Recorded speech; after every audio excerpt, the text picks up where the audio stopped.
4 جولائی 1977 کو پاکستان قومی اتحاد یعنی PNA اور حکومت کے درمیان مذاکرات کا آخری دور ختم ہوا تو وزیر اعظم ذوالفقار علی بھٹو نے رات 11:30 بجے پریس کانفرنس میں اعلان کیا کہ بات چیت کا سلسلہ ختم ہو گیا ہے، حکومت مزید لچک نہیں دکھا سکتی، تاہم پاکستان نیشنل الائنس کی قیادت چاہے تو میں ان کے ساتھ پھر سے بیٹھنے کو تیار ہوں۔ ادھر مذاکرات کی ناکامی کا اعلان ہوا، ادھر آرمی چیف جنرل ضیاء الحق نے پہلے سے تیار فوجی بغاوت کے منصوبے آپریشن فیئر پلے کو لانچ کرنے کا حکم دے دیا۔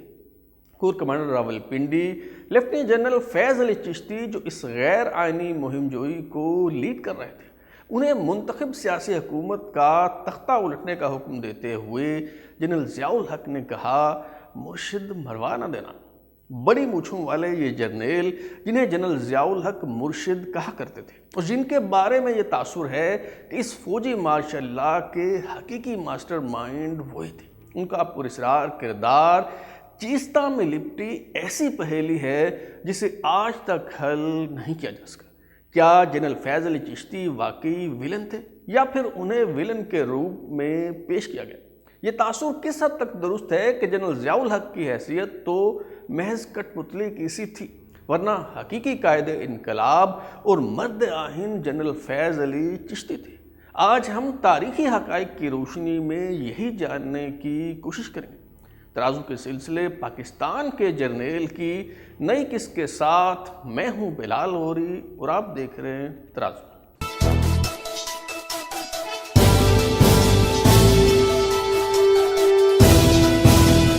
سب سے پہلے ایک دلچسپ مگر قابل غور حقیقت ملاحظہ فرمائیے۔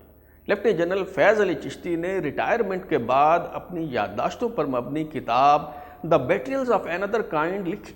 جنرل ضیاء الحق کی وفات کے بعد 1989 میں یہ کتاب ہندو پبلشر شری رام ودے آرتھی کے زیر انتظام ایشیا پبلشنگ ہاؤس نے بھارتی شہر مدراس سے شائع کروائی۔ اس کتاب کے شروع میں بھارتی پبلشر نے اپنے نوٹ میں حیرت کا اظہار کرتے ہوئے لکھا ہے کہ شروع میں وہ پزل ہو گئے کہ پاکستان آرمی کے ایک جرنیل نے بھارتی پبلشنگ ہاؤس کو کتاب شائع کرنے کے لیے بھجوائی ہے، کہیں ایسا نہ ہو کہ کوئی لیفٹیننٹ جنرل فیض علی چشتی کا نام استعمال کر رہا اور بعد میں مصنف اس کی ذمہ داری لینے کے لیے ہی تیار نہ ہو۔ بہرحال یہ کتاب چھپ گئی اور بعد ازاں جب 1990 میں آرمی پرنٹنگ پریس نے راولپنڈی سے اسے دوبارہ شائع کیا تو بعض چیزیں حذف کر دی گئی۔ Lieutenant general retired Faiz Ali Chishti نے بذات خود پیش لفظ میں اعتراف کیا ہے کہ پاکستان ایڈیشن میں چند ضروری ترامیم کی گئی۔ بتانے کا مقصد محض یہ تھا کہ سویلینز پر فوری طور پر غداری کا الزام لگا دیا جاتا ہے اور ان کی حب الوطنی مشکوک ہو جاتی ہے۔ ذرا سوچئے، اگر کسی وزیر اعظم نے کسی حساس موضوع پر لکھی کتاب بھارت سے پبلش کروائی ہوتی تو اس کا کیا انجام ہوتا؟ تینوں مسلح افواج کے سربراہان کی طرف سے بھٹو کی حکومت کو قانونی قرار دیتے ہوئے اس کی حمایت کا بیان جاری کیا جا چکا تھا، مگر اس دوران corps commander Rawalpindi lieutenant general Faiz Ali Chishti operation fair play کی تیاریاں مکمل کر چکے تھے۔ اس وقت کے IG حاجی حبیب الرحمان کی کتاب کیا کیا نہ دیکھا میں دستیاب تفصیلات کے مطابق وزیر اعظم آفس میں ہر ہفتے میٹنگ ہوتی تھی۔ 17 مئی 1977 کو ہماری میٹنگ تھی۔ میں بطور IG، سعید قریشی بطور چیف سیکرٹری اور جتوئی صاحب چیف منسٹر، ہم تینوں سندھ سے، اور پنجاب کے chief minister Sadiq Qureshi, chief secretary brigadier Muzaffar, IG Chaudhry Fazal Haq, ہمارے سامنے آرمی کی ٹیم بیٹھی ہوتی۔ جنرل ضیاء الحق، جنرل چشتی، جنرل زوار خان اور ایک جنرل قاضی بھی تھے۔ میٹنگ شروع ہوئی۔ پالیسی یہ تھی کہ سارے بیٹھ کر حالات کا تجزیہ کریں گے۔ فیصلہ یہ ہونا تھا کہ تینوں چیف اپوزیشن کے پاس جائیں گے اور ان سے کہیں گے کہ آپ قومی مفاد کی خاطر کوئی فیصلہ کریں۔ شہری زندگی بالکل مفلوج ہو گئی، کورٹ بند ہے، کوئی جہاز نہیں آ رہا۔ یہ صورتحال ہفتہ 2 ہفتہ اور رہی تو معیشت تباہ ہو جائے گی۔ میٹنگ جاری تھی کہ اچانک دروازہ کھلا۔ بھٹو صاحب اندر داخل ہوئے، فائلیں میز پر پھینکی اور کہا، "Gentlemen, I have decided to resign. My brother Zia ul Haq would take over. The bloody people are not going to listen me." General Zia الحق اٹھا، دونوں ہاتھ ناف پر رکھ کر باندھے اور کہنے لگا، "سر آپ نے کیا عجیب سی بات کر دی ہے؟ آپ پاکستان کے پرائم منسٹر ہیں، قوم کے لیڈر ہیں، فخر ایشیا ہیں، تمام اسلامی دنیا کی آنکھیں آپ پر لگی ہوئی ہیں، میں آپ کے ساتھ ہوں، فوج آپ کے ساتھ ہے۔ جنرل چشتی اٹھے، انہوں نے مونچھوں پر ہاتھ پھیرا، یہ ان کی عادت تھی، اور انہوں نے کہا سر میں کور کمانڈر راولپنڈی اپنی وفاداری کا یقین دلاتا ہوں، لیکن میں اپنے کور کی لائلٹی ایشور نہیں کرتا۔ چشتی کہتے ہیں رائٹلی اور رانگلی ان کے ذہنوں میں یہ بات بیٹھ گئی ہے کہ آپ نے الیکشن رگ کیے، اس لیے میں ان کی طرف سے آپ کو ایشورنس نہیں دوں گا۔ 3 جولائی 1977 کی شام وزیر اعظم ہاؤس میں ایک اہم اجلاس ہوا جس میں آرمی چیف جنرل ضیاء الحق نے بھی شرکت کی۔ وفاقی وزیر مولانا کوثر نیازی کے مطابق ضیاء الحق اس اجلاس سے نکل کر عجلت میں جانے لگے تو ان کے چہرے کا رنگ بدلا ہوا تھا۔ رات گئے بھٹو نے ہنگامی پریس کانفرنس بلائی جس میں اعلان کیا گیا کہ تمام امور پر اتفاق ہو گیا ہے اور صبح معاہدے پر دستخط ہو جائیں گے، مگر رات گئے وزیر اعظم ہاؤس کی سیکیورٹی پر تعینات پولیس غائب ہو گئی اور شہر میں فوجی دستوں کے نقل و حرکت شروع ہو گئی۔ ابھی ٹیلی فون لائنیں مکمل طور پر منقطع نہیں ہوئی تھیں۔ ذوالفقار علی بھٹو نے آپریٹر کو کہا کہ جنرل ضیاء الحق سے بات کرواؤ۔ آرمی چیف لائن پر آئے تو وزیر اعظم نے گرجدار آواز میں کہا یہ کیا ہو رہا ہے؟ میں نے سنا ہے فوج حرکت میں آ چکی ہے، کیا یہ بات درست ہے؟ جنرل ضیاء الحق نے ٹھہرے ہوئے لہجے میں جواب دیا جی سر، آپ نے درست سنا ہے، مجھے افسوس ہے کہ جو کچھ ہو رہا ہے اس کے سوا کوئی چارہ کار نہ تھا، آپ اب وزیر اعظم نہیں رہے۔ بھٹو زیرک انسان تھے، سمجھ گئے کہ اب بحث کرنے کا کوئی فائدہ نہیں۔ ضیاء الحق نے پوچھا سر آپ کہاں جانا پسند کریں گے، مری، لاڑکانہ یا کراچی؟ بھٹو نے جواب دیا مری۔ بھٹو نے اپنے بیوی بچوں کے بارے میں پوچھا تو ضیاء الحق نے کہا سر بیگم صاحبہ آپ کے ساتھ جا سکتی ہیں مگر بچے لاڑکانہ چاہیں گے۔ بھٹو نے کہا بیگم صاحبہ بچوں کے ساتھ لاڑکانہ جانا چاہتی ہیں۔ ضیاء الحق نے کہا ٹھیک ہے سر، آپ کو صبح ناشتے کے بعد مری پہنچا دیا جائے گا۔ بھٹو کے دیرینہ ساتھی غلام مصطفیٰ کھر کا کوئی سراغ نہیں مل رہا تھا۔ یہ کال ختم ہونے کے کچھ دیر بعد نامعلوم مقام سے کھر کی کال آئی اور اس نے کہا سر میں نے سنا ہے کہ، اور اس کے ساتھ ہی لائن کٹ گئی۔ آمریت کی سیاہ رات شروع ہو چکی تھی۔ لیفٹیننٹ جنرل فیض علی چشتی اپنی کتاب دا بیٹریلز آف انادر کائنڈ کے صفحہ نمبر 62 پر آپریشن فیئر پلے کی تفصیلات بیان کرتے ہوئے لکھتے ہیں کہ 3 جولائی 1977 کی شام 9:30 بجے میجر جنرل کے ایم عارف نے میجر جنرل ریاض خان اور مجھے گھر سے پک کیا اور کار میں لے کر جنرل ضیاء الحق کی رہائش گاہ پر آ گئے۔ جنرل ضیاء جانتے تھے کہ اس وقت حکومت اور پی این اے کے درمیان مذاکرات کا سلسلہ جاری ہے۔ ہم نے صورتحال کا جائزہ لیا اور جنرل ضیاء الحق نے کہا کہ وہ ان مذاکرات کے ختم ہونے کے بعد حتمی احکامات دیں گے۔ بھٹو نے کہا کہ وہ 4 جولائی کو رد عمل دیں گے۔ ہم نے سوچا امید پیدا ہوئی ہے اور شاید کسی معاہدے پر اتفاق ہو جائے۔ ہم سب نے سکھ کا سانس لیا کیونکہ فی الحال عنان اقتدار پر قبضہ کرنے کی ضرورت نہیں تھی۔ اگرچہ آپریشن فیئر پلے کی تیاریاں مکمل تھیں اور اس منصوبے کے لیک ہو جانے کا خطرہ موجود تھا، مگر ضیاء الحق نے ٹیک اوور کرنے کے آرڈرز نہ دی۔ آپریشن فیئر پلے پر عمل درآمد کا فیصلہ 24 گھنٹوں کے لیے ملتوی کر دیا گیا اور رات 11:30 بجے ہم منتشر ہو گئے۔ جنرل ضیاء الحق نے 4 جولائی کو اپنے انہی تینوں بااعتماد جرنیلوں کو ایک بار پھر طلب کیا۔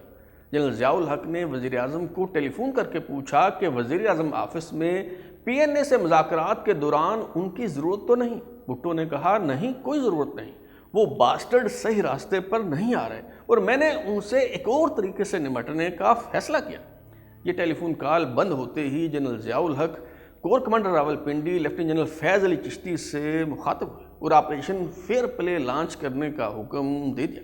لیکن اپنے ہی ملک کے وزیر اعظم ہاؤس کو فتح کرنے والے یہ جرنیل کس قدر بزدل ہوتے ہیں، اس کا اندازہ یوں لگائیں کہ جنرل ضیاء الحق نے آپریشن فیئر پلے لانچ کرنے سے پہلے اپنی فیملی کو ملک سے باہر برطانیہ بھیج دیا اور منصوبہ ناکام ہونے کی صورت میں ان کے ملک سے فرار ہونے کے لیے دھمیال ایئر بیس پر ایک پوما ہیلی کاپٹر تیار کھڑا تھا۔ خوف کا یہ عالم تھا کہ جنرل ضیاء الحق نے عنان اقتدار پر قبضہ کرنے کے احکامات دیتے وقت اپنے ماتحت لیفٹیننٹ جنرل فیض علی چشتی کو کہا مرشد مروا نہ دینا، اس زومینی جملے کے کئی مفہوم ہو سکتے ہیں۔ ایک تو یہ کہ کہیں مہم جوئی ناکام نہ ہو جائے، اور دوسرا مطلب یہ ہو سکتا ہے کہ corps commander Rawalpindi general Faiz Ali Chishti کہیں وزیر اعظم ذوالفقار علی بھٹو کے بجائے جنرل ضیاء الحق کو گرفتار کر کے پانسا ہی نہ پلٹ دیں۔ لیفٹیننٹ جنرل فیض علی چشتی اپنی خود نوشت دا بیٹریلز آف انادر کائنڈ کے صفحہ نمبر 73 پر لکھتے ہیں، جب جنرل ضیاء الحق نے مجھے آپریشن فیئر پلے پر عمل درآمد کے احکامات دیے تو ان کے ذہن میں یہ خدشات موجود تھے کہ آپریشن ناکام ہونے کی صورت میں ان کے اہل خانہ کا کیا ہوگا۔ چنانچہ 4 اور 5 جولائی کی درمیانی شب جنرل ضیاء الحق کی فیملی پاکستان میں نہیں تھی، کیونکہ پی این اے سے مذاکرات کے دوران ہی انہوں نے اپنی بیٹی کے آپریشن کی آڑ میں ساری فیملی کو برطانیہ بھجوا دیا تھا۔ ان کے دونوں بیٹے، تینوں بیٹیاں اور بیوی سب ملک سے باہر تھے۔ فوجی بغاوت کی رات میری کور کے انٹیلیجنس چیف نے بتایا کہ دھمیال ایئر بیس پر ایک پوما ہیلی کاپٹر شارٹ نوٹس پر اڑان بھرنے کے لیے تیار کھڑا ہے۔ یا تو یہ ہیلی کاپٹر وزیر اعظم کے لیے ہو سکتا تھا یا پھر جنرل ضیاء الحق کے لیے۔ غالب امکان یہی تھا کہ یہ ہیلی کاپٹر وزیر اعظم کا منتظر نہیں، کیونکہ ایک تو انہیں معلوم نہیں تھا کہ کیا ہونے جا رہا ہے، اور دوسری بات یہ کہ وہ اپنے اہل خانوں کو پیچھے چھوڑ کر فرار کیوں ہوتے۔ یقیناً یہ ہیلی کاپٹر جنرل ضیاء الحق کے لیے ہی کھڑا کیا گیا تھا۔ لیفٹیننٹ جنرل فیض علی چشتی بذات خود یہ بات تسلیم کرتے ہیں کہ آپریشن فیئر پلے کا منصوبہ راتوں رات تیار نہیں کیا گیا تھا، مگر ان کا استدلال یہ ہے کہ ملک کو درپیش صورتحال کے پیش نظر ایسا کرنا ناگزیر تھا۔ وہ کہتے ہیں کہ پاکستان قومی اتحاد کی تحریک کے دوران وہ بار بار بہت واضح انداز میں ذوالفقار علی بھٹو کو بتا چکے تھے کہ انہیں ہر صورت دوبارہ الیکشن کروانا پڑیں گے، بصورت دیگر فوج بطور ادارہ عنان اقتدار سنبھال لے گی۔ جنرل چشتی کے مطابق اگر سب جنرلوں کو برطرف کر دیا جاتا تو بھی یہ ہو کر ہی رہتا، کیونکہ چیف آف آرمی اسٹاف خواہ وہ کسی رینک کا فوجی افسر ہی کیوں نہ ہوتا، اسے ٹیک اوور کرنا پڑتا۔ وہ ایک مثال دیتے ہیں کہ اگر 2 بچے لڑنا شروع کر دیں اور مارنے مرنے پر تل جائیں تو انہیں دیکھنے والے مبصر کو خاموش تماشائی بنا رہنا چاہیے یا پھر خونریزی کی روک تھام کے لیے مداخلت کرنی چاہیے۔ قابل افسوس بات یہ ہے کہ اسی سوچ کے باعث مسیحا اور نجات دہندہ کا خناس جنم لیتا ہے، یعنی سیاستدان طفل مکتب ہیں اور آپ عقل کل۔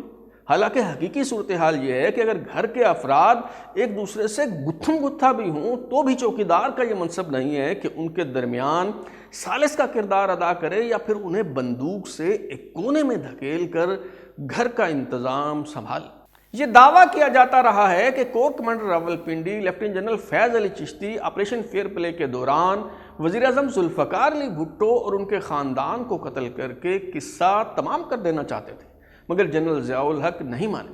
لیکن جنرل فیض علی چشتی ان الزامات کی تردید کرتے ہیں۔ وہ اپنی سوانح حیات دا بیٹریلز آف انادر کائنڈ کے صفحہ نمبر 64 پر لکھتے ہیں کہ ایک رائفل یا ٹینک کے ایک شیل کے ذریعے وزیر اعظم اور ان کے پورے خاندان کو پلک جھپکنے میں قتل کیا جا سکتا تھا، مگر فوجیوں کو میری اجازت کے بغیر اپنے دفاع میں بھی گولی چلانے کی اجازت نہ تھی۔ اگر اس قسم کی اجازت درکار ہوتی تو میں ریڈیو پر دستیاب تھا۔ جہاں تک وزیر اعظم کا تعلق ہے، میں نے کسی کو یہ اجازت نہیں دی کہ وزیر اعظم یا ان کی فیملی فائرنگ رینج میں آ سکے۔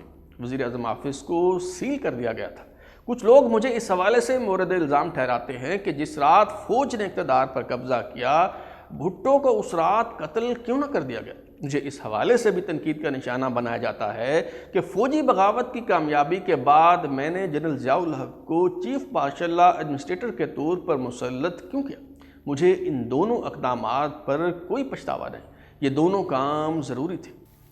آپریشن فیئر پلے کی کارروائی مکمل ہونے کے بعد کور کمانڈر 10 کور lieutenant general Faiz Ali Chishti GHQ پہنچے اور آرمی چیف جنرل ضیاء الحق کو رپورٹ دی کہ عنان اقتدار پر قبضے کی کارروائی مکمل ہو گئی ہے، سیاسی قیادت کو تحویل میں لیا جا چکا ہے۔ ذوالفقار علی بھٹو جو مارشل لا کے ذریعے اقتدار میں آئے تھے، انہیں مارشل لا کے ذریعے ہی اقتدار سے محروم کر دیا گیا۔ جنرل فیض علی چشتی کے مطابق آپریشن فیئر پلے کی کارروائی کو تب تک صیغہ راز میں رکھا گیا جب تک مشن مکمل نہیں ہو گیا۔ دیگر کور کمانڈرز کو عنان اقتدار پر قبضہ کر لینے کے بعد آگاہ کیا گیا کہ فوج نے اقتدار پر قبضہ کر لیا۔ رات گئے فیڈرل سیکرٹری انفارمیشن مسعود نبی نور کو بلایا گیا تاکہ ریڈیو پاکستان پر مارشل لا نافذ ہونے کی خبر نشر کی جا سکے۔ مرد آہن لیفٹیننٹ جنرل فیض علی چشتی کی کہانی بیان کرنے کا یہ سلسلہ جاری ہے۔ اب تک کے لیے اتنا ہی۔ بلال ہوری کو اجازت دیجیے۔ اگر آپ اپنی رائے دینا چاہتے ہیں یا پھر کوئی تجویز تو ہمارا واٹس ایپ نمبر 0332841057 دستیاب ہے۔ اپنا فیڈ بیک دیں، لائک کریں، سبسکرائب کرنے کے بعد بیل آئکن یعنی گھنٹی دبائیں اور دیکھتے رہیں ہمارا چینل ترازو۔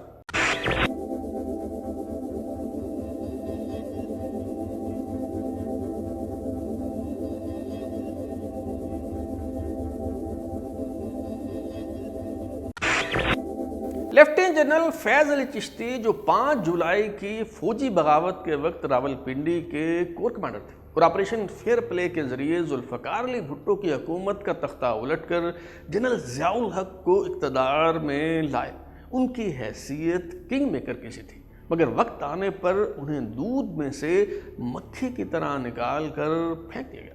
صرف یہی نہیں بلکہ پیپلز پارٹی کے کارکنوں اور قیادت کو ڈرانے کے لیے جنرل فیض علی چشتی کو بوگی مین کے طور پر پیش کیا گیا۔ یہ پراپیگنڈا کیا گیا کہ وہ پیپلز پارٹی اور اس کے قائد ذوالفقار علی بھٹو کے بدترین مخالف۔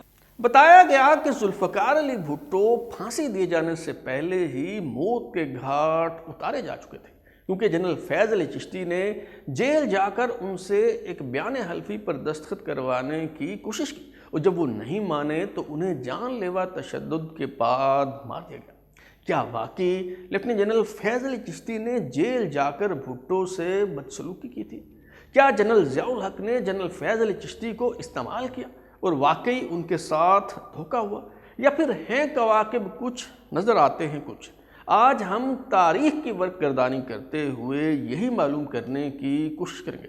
ترازو کے سلسلے پاکستان کے جرنیل میں جنرل فیض علی چشتی سے متعلق دوسری قسط کے ساتھ میں ہوں بلال ہوری اور آپ دیکھ رہے ہیں ترازو۔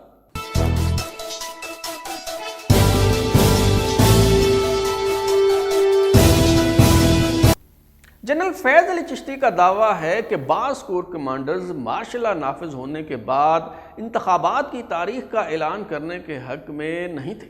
مثلا لیفٹیننٹ جنرل ارباب کی رائے یہ تھی کہ انتخابات کے انعقاد کے لیے مدت کا تعین نہ کیا جائے، ممکن ہے الیکشن 10 سال بعد ہوں، مگر جنرل فیض علی چشتی کے مطابق ان کے دباؤ پر جنرل ضیاء الحق نے 90 دن میں الیکشن کروانے کا اعلان کیا۔ اس فوجی انقلاب کا موازنہ 1952 کے مصری فوجی انقلاب کے ساتھ کیا جاتا رہا۔ کہا جاتا رہا کہ جس طرح مصر میں فوجی بغاوت کے حقیقی ماسٹر مائنڈ کرنل جمال عبد الناصر تھے، مگر جنرل نقیب کا نام استعمال کیا گیا، اسی طرح 5 جولائی کی فوجی قیادت کے روح رواں کمانڈر 10 کور لیفٹیننٹ جنرل فیض علی چشتی ہیں، جو بہت جلد ضیاء الحق کا تختہ الٹ کر خود عنان اقتدار پر قابض ہو جائیں گے، مگر ایسا نہ ہوا۔ جنرل ضیاء الحق نے موقع ملتے ہی سب سے پہلے اپنے مرشد جنرل فیض علی چشتی کا پتہ صاف کیا۔ مارشل لا نافذ ہونے کے بعد ایک نیا مسئلہ اٹھ کھڑا ہوا۔ صدر فضل الہی چودھری نے عہدے سے مستعفی ہونے کا فیصلہ کر لیا۔ فوجی راج کے ہاتھ پاؤں پھول گئے کہ اب کیا ہوگا۔ جنرل فیض علی چشتی کے سسر میاں عبدالرشید ایڈوکیٹ اور صدر فضل الہی چودھری کے دیرینہ خاندانی مراسم تھے، ان دونوں کا تعلق لدھیانہ سے تھا اور وہ دونوں بطور وکیل ایک ساتھ پریکٹس کیا کرتے تھے۔ اس لیے جنرل ضیاء الحق نے صدر فضل الہی چودھری کو منانے کی ذمہ داری کمانڈر 10 کور لیفٹیننٹ جنرل فیض علی چشتی کو سونپ دی۔ جنرل چشتی نے صدر مملکت کو یقین دہانی کروائی کہ فوج 90 دن میں انتخابات کروانے کے بعد جمہوریت بحال کرنے کا پختہ ارادہ رکھتی ہے، اس لیے آپ مستعفی نہ ہوں۔ چنانچہ صدر فضل الہی چودھری مان گئے۔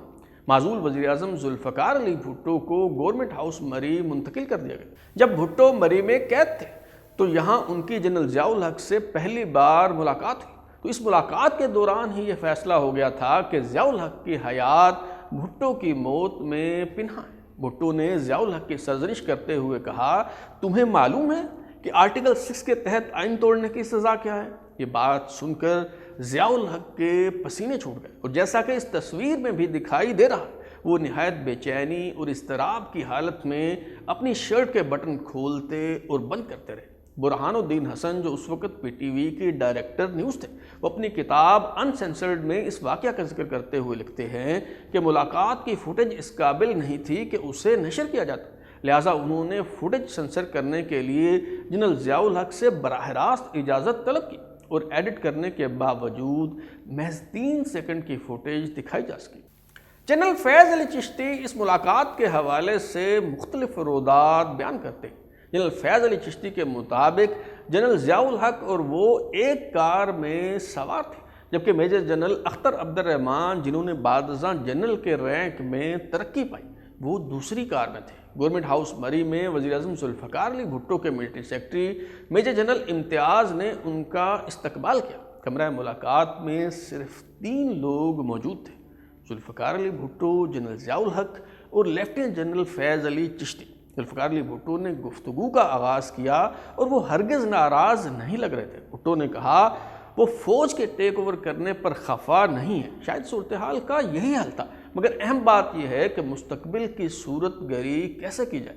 بھٹو نے کہا کہ فوج کے اقتدار پر قبضہ کرنے کے آئینی اثرات تو ہوں گے، مگر دستور کا باپ ہونے کے ناطے وہ ان مسائل کا حل تلاش کر لیں گے۔ ضیاء الحق کو اس حوالے سے پریشان ہونے کی ضرورت نہیں، وہ اپنی توجہ دیگر اہم معاملات کی طرف مرکوز رکھے۔ اس کے جواب میں ضیاء الحق نے کہا کہ میں تو عارضی کسٹوڈین ہوں، بہت جلد ایک بار پھر زمام کار بھٹو کے ہاتھ میں ہوگی، تو وہ جس طرح چاہیں اس ملک کو چلائیں۔ لیفٹیننٹ جنرل فیض علی چشتی کے مطابق اس ملاقات کے دوران ذوالفقار علی بھٹو نے کہا کہ جس طرح پاکستان قومی اتحاد کے قائدین کو ایک ساتھ رکھا گیا ہے، اسی طرح پیپلز پارٹی کے رہنماؤں کو بھی ایبٹ آباد سے مری منتقل کر دیا جائے تاکہ وہ اپنے پارٹی لیڈر سے مشاورت کر سکیں۔ ان کا یہ مطالبہ فوری طور پر تسلیم کر لیا گیا۔ جنرل ضیاء الحق اور ذوالفقار علی بھٹو کا دوسری بار آمنا سامنا 28 جولائی 1977 کو مری گورنمنٹ ہاؤس میں ہی ہوا۔ اس روز بھی لیفٹیننٹ جنرل فیض علی چشتی ضیاء الحق کے ہمراہ تھے، کیونکہ بطور کمانڈر 10 کور یہ علاقہ ان کے زیر انتظام آتا تھا۔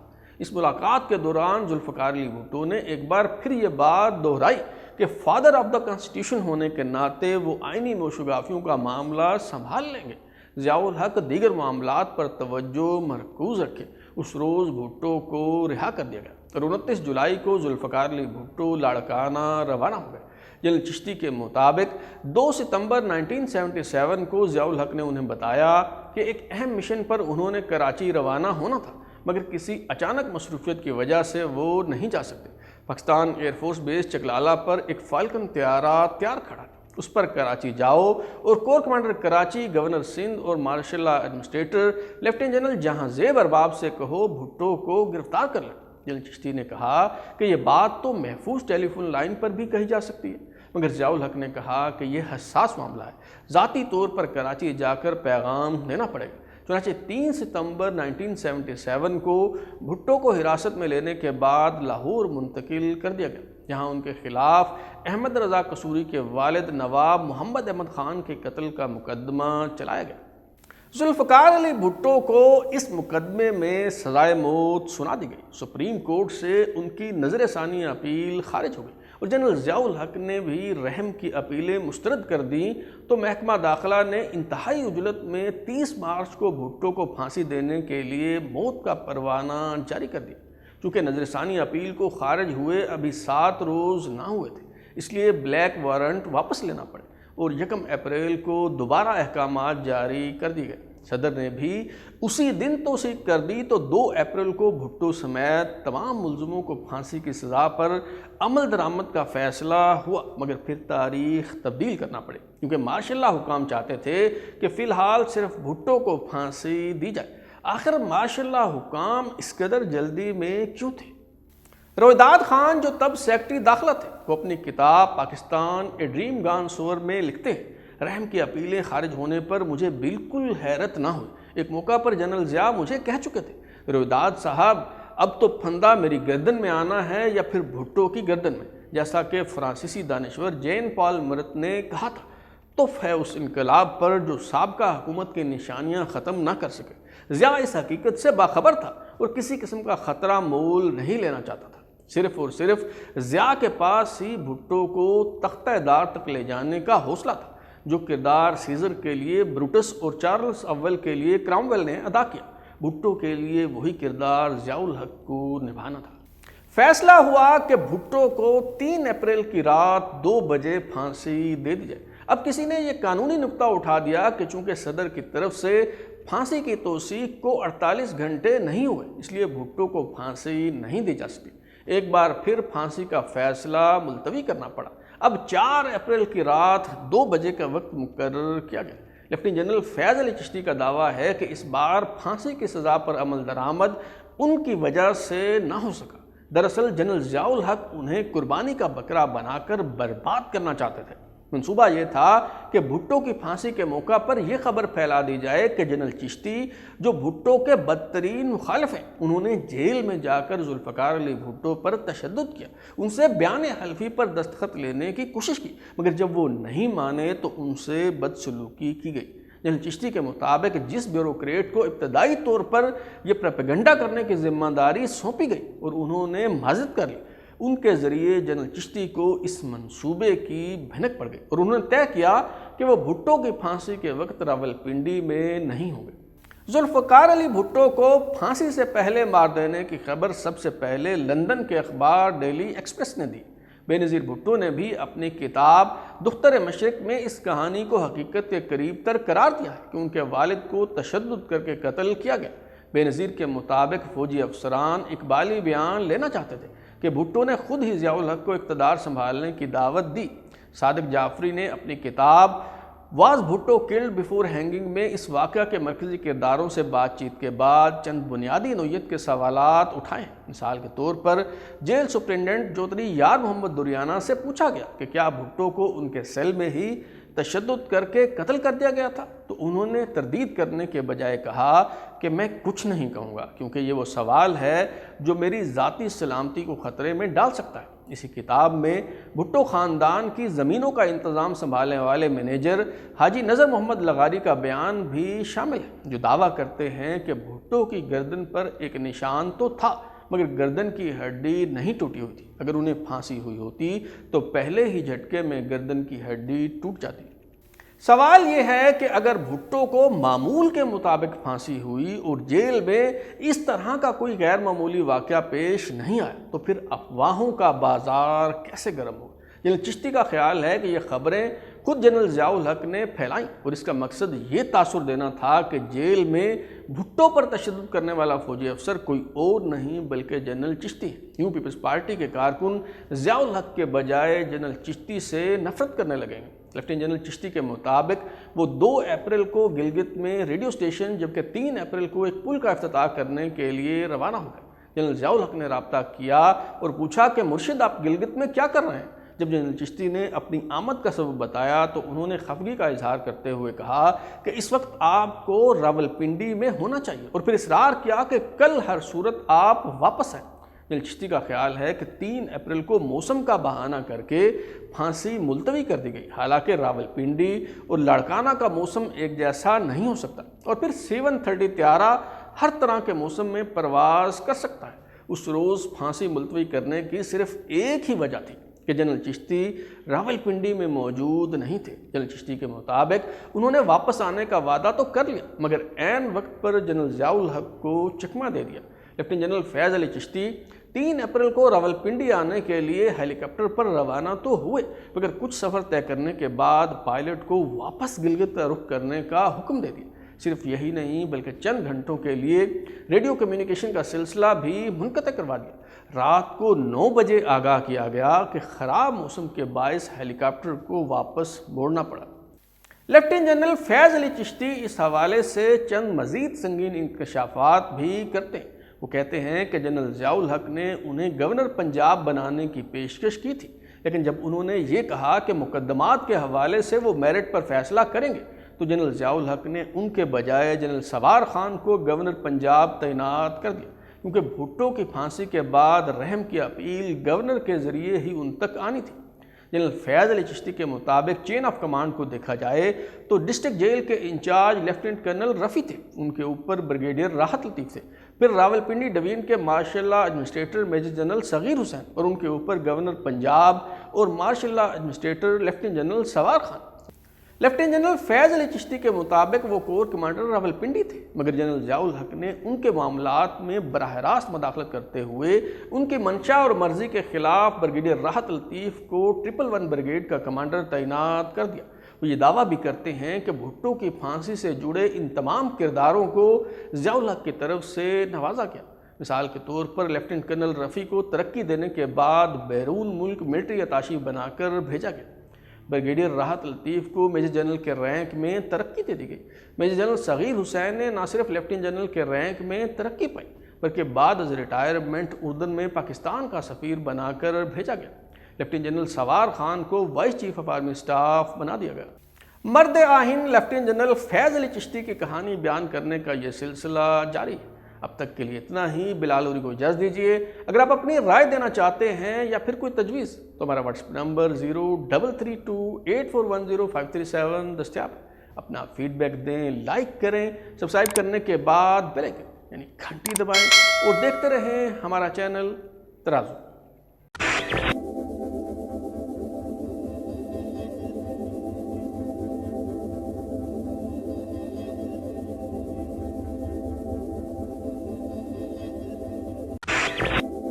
بے نظیر بھٹو کی 27 دسمبر 2007 کو راولپنڈی کے لیاقت باغ میں شہادت سے ایک ماہ پہلے ان کی lieutenant general retired Faiz Ali Chishti سے ایک خفیہ ملاقات ہوئی۔ اس ملاقات کا ایجنڈا کیا تھا؟ جنرل ضیاء الحق افواج پاکستان کے دستے سعودی عرب کیوں نہ بھجوا سکے؟ 21 نومبر 1977 کو جب فوجی حکمران جنرل ضیاء الحق راولپنڈی کے راجہ بازار میں سائیکل چلانے کی شعبدہ بازی میں مصروف تھے، اسلام آباد میں امریکی سفارت خانے کو جلا دیا گیا۔ اس دوران corps commander Rawalpindi lieutenant general Faiz Ali Chishti کا کیا کردار رہا؟ یہ افواہیں زوروں پر تھیں کہ کسی روز جنرل فیض علی چشتی ضیاء الحق کا تختہ الٹ کر خود عنان اقتدار پر قابض ہو جائیں گے، مگر ایسا کیوں نہ ہو سکا؟ جنرل ضیاء الحق نے مارشل لا لگا کر عنان اقتدار پر قبضہ کرتے وقت آپریشن فیئر پلے کے مرکزی کردار اور روح رواں کمانڈر 10 کور لیفٹیننٹ جنرل فیض علی چشتی کو کہا تھا کہ ہم اکٹھے آئے ہیں اور اکٹھے ہی واپس جائیں گے، مگر پھر ضیاء الحق نے مرشد سے راہیں جدا کیوں کری؟ آج ہم انہی مشکل ترین مگر اہم سوالات کے جواب ڈھونڈنے کی کوشش کریں گے۔ ترازو کے سلسلے پاکستان کے جرنیل میں جنرل فیض علی چشتی سے متعلق تیسری قسط کے ساتھ میں ہوں بلال غوری اور آپ دیکھ رہے ہیں ترازو۔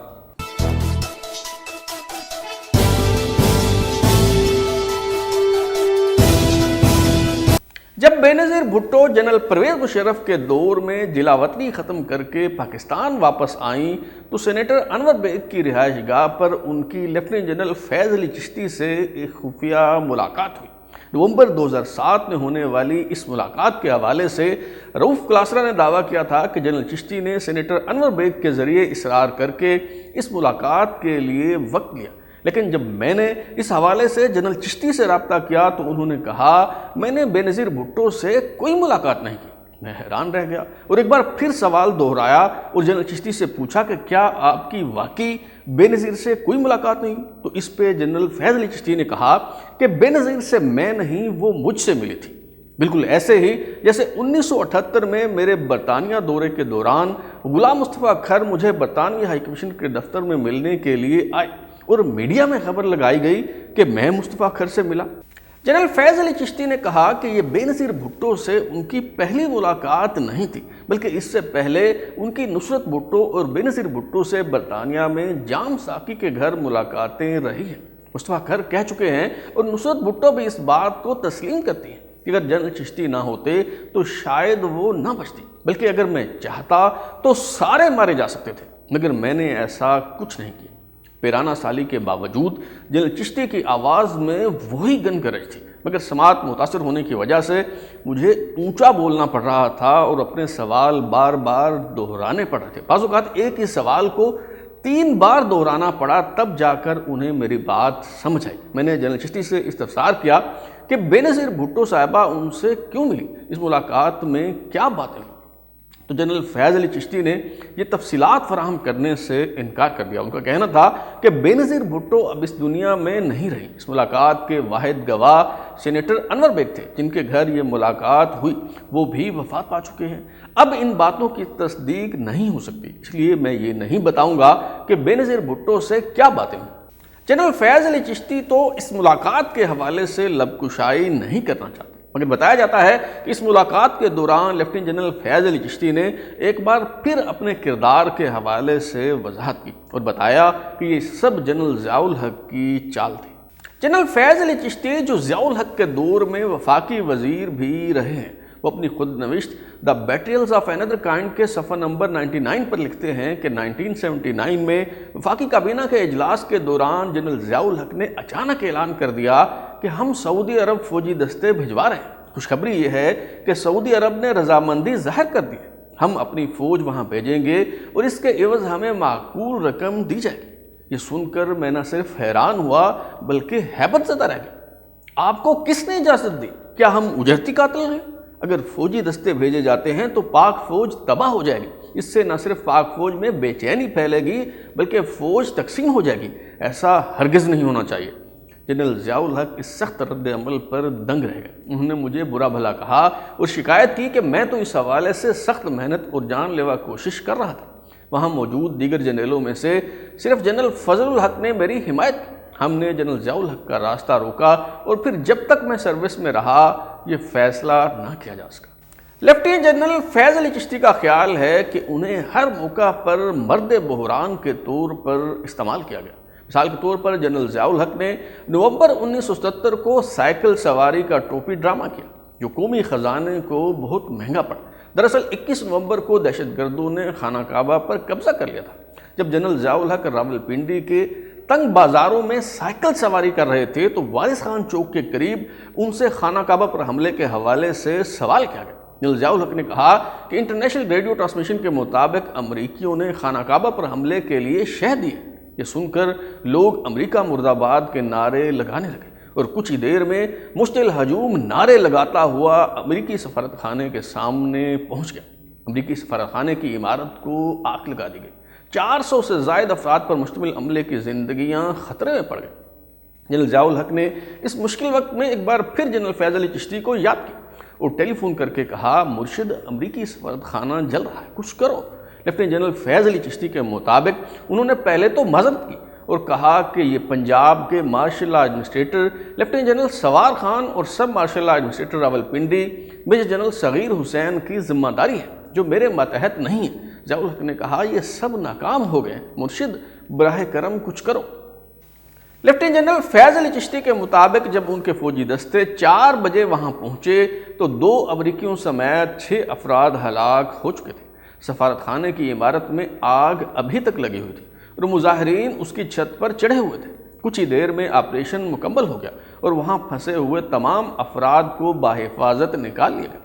امریکی صدر جمی کارٹر نے ٹیلی فون کر کے جنرل ضیاء الحق کا شکریہ ادا کیا اور جنرل ضیاء الحق نے کامیاب آپریشن پر لیفٹیننٹ جنرل فیض علی چشتی کو مبارکباد دی۔ امریکی سفارت خانے کی جلی ہوئی عمارت کی تزئین و آرائش اور تعمیر نو کے لیے حکومت پاکستان نے 250 ملین روپے ادا کیے۔ لیفٹیننٹ جنرل فیض علی چشتی اپنی تصنیف دا بیٹریلز آف اینادر کائنڈ کے صفحہ نمبر 107 پر لکھتے ہیں کہ اس سارے واقعہ کا مضحکہ خیز پہلو یہ تھا کہ ڈی جی آئی SI لیفٹیننٹ جنرل اختر عبد الرحمان جو بعد ازاں جنرل کے رینک میں پروموٹ ہوئے، انہوں نے جنرل ضیاء کو بتایا کہ وہ بذات خود اپنے 2-3 انٹیلیجنس افسروں کے ساتھ سویلین لباس میں امریکی سفارت خانے گئے اور پھنسے ہوئے تمام سفارتکاروں کو وہاں سے نکالا۔ جنرل ضیاء الحق نے اپنے مزاج کے عین مطابق اس بات کو جھٹلانے کے بجائے جنرل اختر عبد الرحمان کو سراہا کہ آپ نے بہت اچھا کام کیا۔ کمانڈر 10 کور لیفٹیننٹ جنرل فیض علی چشتی جب تک ریٹائر نہیں ہو گئے ان شکوک و شبہات کا اظہار کیا جاتا رہا کہ کسی دن جنرل ضیاء الحق کا تختہ الٹ کر وہ خود عنان اقتدار پر قبضہ کر لیں گے۔ جنرل چشتی کا خیال ہے کہ اس طرح کی من گھڑت کہانیاں اور فسانے اس وقت کے ڈی جی آئی SI لیفٹیننٹ جنرل اختر عبد الرحمان اور ان کے سٹاف کے تراشے ہوئے تھے۔ جنرل چشتی کے مطابق وہ تو جنرل ضیاء الحق کے محافظ تھے اور انہیں سازشوں سے بچانے میں مصروف رہے۔ ان کا دعویٰ ہے کہ جب تک وہ راولپنڈی میں موجود رہے اور اس مضبوط قلعے کو سنبھالے رکھے کسی کو جنرل ضیاء الحق کا تختہ الٹنے کی جرت نہیں ہوئی۔ جب وہ یعنی جنرل فیض علی چشتی 15 دن کے لیے کینیڈا گئے ہوئے تھے تو میجر جنرل تجمل حسین نے جنرل ضیاء الحق کے خلاف فوجی بغاوت کی کوشش کی لیکن ناکام رہے۔ لیفٹیننٹ جنرل فیض علی چشتی اپنی کتاب دا بیٹریلز آف اینادر کائنڈ کے صفحہ نمبر 84 پر لکھتے ہیں کہ میں جنرل ضیاء الحق کے پاس گیا اور انہیں بتایا کہ میری طرف سے آپ کی حکومت کا تختہ الٹائے جانے کی افواہوں میں کوئی صداقت نہیں۔ میں نے انہیں بتایا کہ اگرچہ ان کے دفتر، رہائش گاہ، general head quarters, Aiwan Sadr, C M L A secretariat سمیت ہر جگہ ان کے زیر کمان فوجی محافظ تعینات ہیں، مگر اس کے باوجود کبھی یہ خیال ذہن میں نہیں آیا کہ وہ جنرل ضیاء الحق کا تختہ الٹ دیں۔ چنانچہ میں نے پہلے سے ٹائپ کیا ہوا اپنا استعفیٰ انہیں پیش کیا اور کہا کہ اسے اپنے پاس رکھیں، جب بھی ضروری سمجھیں اسے استعمال کر لیں۔ میں نے انہیں کہا کہ ہو سکتا ہے میں غریب ہوں، مگر بے وفائی میرے خون میں شامل نہیں ہے۔ انہوں نے مجھے گلے لگا لیا اور استعفیٰ پھاڑ کر پھینک دیا۔ جنرل ضیاء الحق نے کہا کہ فوجی بغاوت کے معاملے کو لے کر ان کے ذہن میں کوئی شک و شبہ نہیں ہے۔ اس ملاقات اور دو ٹوک وضاحت کے باوجود افواہوں کا سلسلہ ختم نہ ہوا۔ 30 مارچ 1980 کو کمانڈر 10 کور لیفٹیننٹ جنرل فیض علی چشتی کی بطور لیفٹیننٹ جنرل 4 سالہ مدت ملازمت ختم ہو رہی تھی۔ اگرچہ جنرل ضیاء الحق کے دور میں کسی قسم کے ضابطوں اور قوانین کو خاطر میں نہیں لایا گیا۔ مثال کے طور پر سابق گورنر پنجاب اور martial administrator lieutenant general Ghulam Jilani Khan lieutenant general کے رینک میں ترقی پانے کے بعد 10 سال تک سروس میں رہے۔ خیبر پختونخوا کے گورنر لیفٹیننٹ جنرل فضل حق 3 اسٹار جنرل پروموٹ ہونے کے بعد 7 سال تک وردی میں رہے۔ مارشل ایڈمنسٹریٹر اور governor Sindh lieutenant general S M Abbasi نے 6 سال 3 اسٹار کے رینک میں گزارے۔ لیفٹیننٹ جنرل جہانداد خان بھی سندھ کے گورنر رہے، انہوں نے اس رینک میں 7 سال نوکری کی، مگر آپریشن فیئر پلے کے مرکزی کردار لیفٹیننٹ جنرل فیض علی چشتی نے بطور لیفٹیننٹ جنرل 4 سال مکمل ہونے پر ریٹائرمنٹ لینے کا فیصلہ کر لیا۔ جنرل ضیاء الحق نے کہا، بے وقوف مت بنو، اقتدار سے الگ نہ ہو، ورنہ کوئی جیالہ راولپنڈی کے راجہ بازار میں تمہیں چھرا گھونپ دے گا۔ جنرل ضیاء الحق کے معتمد خاص اور vice chief of army staff general Khalid Mahmood Arif اپنی کتاب ورکنگ ود ضیاء میں لکھتے ہیں کہ مارچ 1980 میں لیفٹیننٹ جنرل چشتی اور لیفٹیننٹ جنرل غلام حسن فوج سے ریٹائر ہوئے۔ جنرل ضیاء نے دونوں کو وزارت کی پیشکش کی، اسے غلام حسن نے تو شکریہ کے ساتھ قبول کر لیا، لیکن جنرل چشتی نے ضیاء الحق کو یاد دہانی کروائی کہ آپ نے تو پہلے کہا تھا کہ ہم اکٹھے ہی جائیں گے۔ جنرل ضیاء الحق نے جواب دیا، میں تو انتخابات کے انعقاد تک ہر صورت موجود ہی رہوں گا، لیکن فوج کی گاڑی نہیں رکنی چاہیے، اسے چلتے رہنا چاہیے تاکہ جونیئر آفیسرز کے لیے ترقی کے مواقع پیدا کیے جا سکیں۔ جنرل فیض علی چشتی نے ریٹائرمنٹ کے بعد کوئی وزارتی عہدہ قبول کرنے سے انکار کر دیا اور موقف اختیار کیا کہ اگر میں فوج کی ملازمت میں نہیں ہوں تو میں یہ بات بھی جائز تصور نہیں کرتا کہ کسی حکومتی عہدے کو قبول کروں۔ اپنی ریٹائرمنٹ پر جنرل فیض علی چشتی کے دل میں جنرل ضیاء الحق کے خلاف ایک پرخاش پیدا ہو گئی تھی، جس کا اظہار وہ بعد میں بھی کرتے رہے۔ ان کا خیال تھا کہ وہ مزید پروموشن کے اہل تھے۔ جنرل ضیاء الحق ان کو پسند بھی کرتے تھے، لیکن جنرل ضیاء الحق کا خیال تھا کہ جنرل اقبال اور جنرل سوار دونوں جو جنرل چشتی سے زیادہ سینئر تھے، وہ بھی پروموشن کے برابر کے حقدار تھے۔ جنرل فیض علی چشتی ہی نہیں، دیگر جرنیل جو طویل عرصہ حاضر سروس رہے وہ بھی جنرل ضیاء الحق سے خفا رہے۔ مثلا governor Sindh lieutenant general S M Abbasi جو 6 سال گزار چکے تھے، جب انہیں راولپنڈی بلا کر بتایا گیا کہ وہ ریٹائر کیے جا رہے ہیں تو یہ بات انہیں سخت ناگوار گزری۔ نہ صرف ان کا لہجہ تلخ ہو گیا بلکہ انہوں نے سخت ناراضی کا اظہار کیا۔ انہوں نے جنرل ضیاء الحق کو ان کا وعدہ یاد دلایا کہ آپ نے chairman joint chiefs of staff committee بنانے کا کہا تھا۔ کے ایم عارف نے ان کا غصہ ٹھنڈا کرنے کی کوشش کی تو انہوں نے ضیاء الحق پر کڑی تنقید کرتے ہوئے کہا کہ جنرل ضیاء الحق سینئر افسروں کو اپنے مطلب کے لیے استعمال کرتے ہیں، جب ان کا مطلب نکل جاتا ہے تو کوڑے کے ڈھیر پر پھینک دیتے ہیں۔ بہرحال لیفٹیننٹ جنرل فیض علی چشتی نے افواج پاکستان سے ریٹائرمنٹ کے بعد زیادہ تر وقت گوشہ نشینی میں گزارا۔ عمران خان کے خلاف عدم اعتماد کامیاب ہونے کے بعد وہ ایک مرتبہ پھر منظر عام پر تب آئے جب انہوں نے نیشنل پریس کلب اسلام آباد میں نئے آرمی چیف کی تعیناتی کے حوالے سے ایک زبردست پریس کانفرنس کر ڈالی۔ انہوں نے یہ press conference Pakistan ex servicemen society کے پیٹرن ان چیف کی حیثیت سے کی، مگر ایک طرف Pakistan ex servicemen society نے ان کی پریس کانفرنس سے لاتعلقی کا اظہار کر دیا تو دوسری طرف وزارت دفاع نے Pakistan ex servicemen society کو جیلی قرار دیتے ہوئے مسترد کر دیا۔ Artillery officer lieutenant general retired Faiz Ali Chishti بھی موجودہ army chief general Asim Munir کی طرح پی ایم اے کے بجائے آفیسر ٹریننگ سکول کے ذریعے فوج میں بھرتی ہوئے۔ انہوں نے قیام پاکستان سے پہلے او ٹی ایس بنگلور سے رائل انڈین آرمی میں کمیشن حاصل کیا تھا۔